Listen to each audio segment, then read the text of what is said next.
What's up, guys? Tim also with DragBoss Garage. Yeah, look behind me. What do you see? Transmission. All apart. So listen, so here's the scoop. I'll tell you about it. I had it all buttoned up. Everything was looking great. I put up a video on Sunday. Today's like the 10th. So it's Monday. So yesterday, the 9th. And my buddy Paul Adomaitis watched the video. He said, "Hey, Tim, I think you missed something." I'm like, "Great. What was it?" So the bottom line is he thought he may have had one of the roller bearings in upside down. So that was one of the things. The other thing he said is that I only had one snap ring on the output shaft. And there was only one snap ring on the output shaft. You know, I just don't remember there being a second ring, snap ring. Now, when I had this thing apart back in 2017, I must have forgot it then or lost it. I don't know. But I can't explain it. Bottom line is I forgot it and it wasn't there. So he said, you better fix that. It's a safety issue. Without having the snap ring on the output shaft, it allows it to move forward and smash into the input shaft. There's way too much play. And I remember when I put it together, I said, man, that's a lot of play. But I only thought it was about 25 or 30 thousandths, which is way too much to begin with. So I talked to him on the phone, and when I came home last night from work, I walked over to my workbench, and sitting there was another output shaft with the governor assembly on it and the snap ring. It's kind of funny, it was sitting right there on the bottom of my workbench, but whatever. So I hemmed and hawed, and I said, man, I would like to not take that out. I just got to race Saturday and make a pass 950, and it's not the right thing to do. So what did I do? I pulled the transmission back out and pulled it apart. The roller bearing itself is in the right way, the right orientation. That made me feel better. But without that snap ring, I'm risking a big failure and a lot of problems. So luckily I had this extra piece. So he said to even put on the old governor body or whatever, because what it does is it keeps it from going forward. So it can't go forward into the input shaft. And then the snap ring goes on here. What he does actually, and I'll put a picture up here. You'll see a picture. He takes this, machines it off, and makes it a lot lighter, because it is kind of heavy, and makes it more of a sleeve to help protect it if the snap ring falls off. Once you get up into the big horsepower, over 7 1/4, you better be thinking about good modifications. The other thing he told me was, and I was going to take a chance, but I ordered one today. Trying to find one of these. Now, this is a regular 4340 hardened input shaft. I've been running it for 20 years. They're only good for about 725 horsepower. After that, you risk breaking them. So they make another input shaft that's hardened, and they make a better, harder input shaft called Marigang 300, I think it's called. But anything over 725 horsepower, you better be thinking about it. These big engines that are running a C4 that are making 900 horsepower, like Tony Fritz, he's like 940 or something. You got to have that shaft.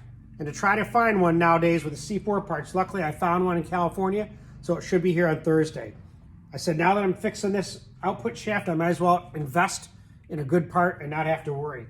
So yeah, I'm coming on here telling you that I made a mistake. I forgot something. We're all human. I thought it would be a real bitch to tear this all back out, but you know what?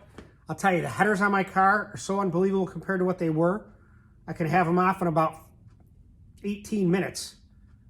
And that's with the transmission in there. So it's not hard to take the headers off. Really, you can get to everything. I had the whole transmission out in about an hour. So it's not that bad. Putting it in is a different story. Now, when I put it in, I used this transmission jack I got from Harbor Freight. I didn't like it. It's a big square thing. I think I showed a picture of it before. This time I pulled it off with my floor jack with a piece of wood here. Square piece of wood that's got a cutout for the drain plug.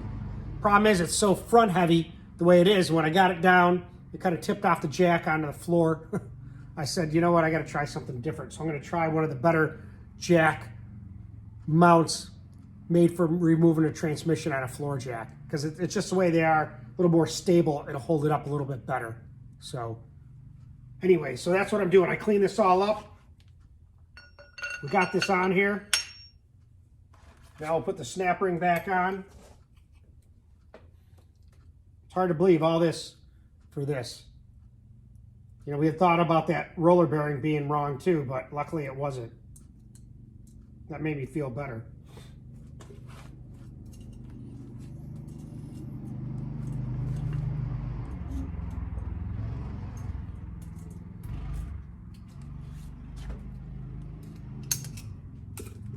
Nice. And you can hear the kids riding the go-kart around. Now, like I said, I always like to make sure these are in there good, that they rotate well. There it is. So I'm going to put this back together as much as I can. I'm going to take a picture so I can show Paul. He'll like to see that. But yeah, Paul, you saved me a lot. Because I'll tell you, that thing banging into that input shaft, I would have pushed the pump out, I would have had a failure at the track, and it would have been ridiculous. But no one noticed that but him. And it takes a good eye, I'll tell you, to notice things like that. So thank you, Paul. I appreciate that. So we'll put the input shaft back in.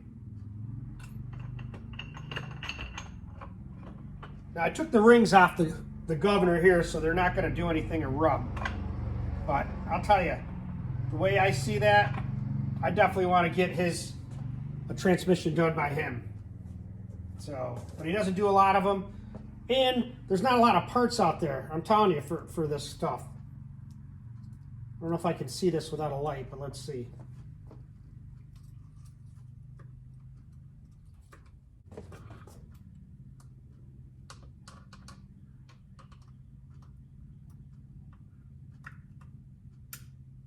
Nice.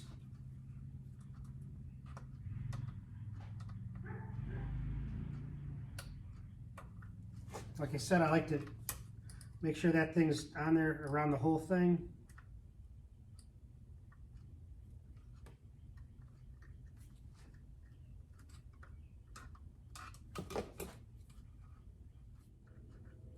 Yep.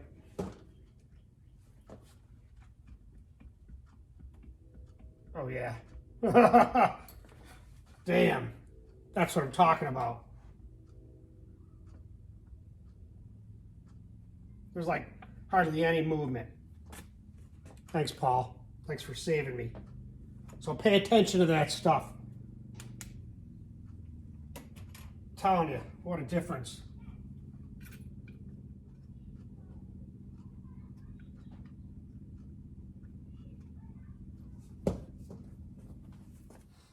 Well, there you go, guys. To err is human, to forgive is divine. Appreciate you, Paul Adomaitis, for saving me twice with the pressure plate mistake I made and now the snap ring. That could have been a disaster. Hope you guys learned something from DragBoss Garage.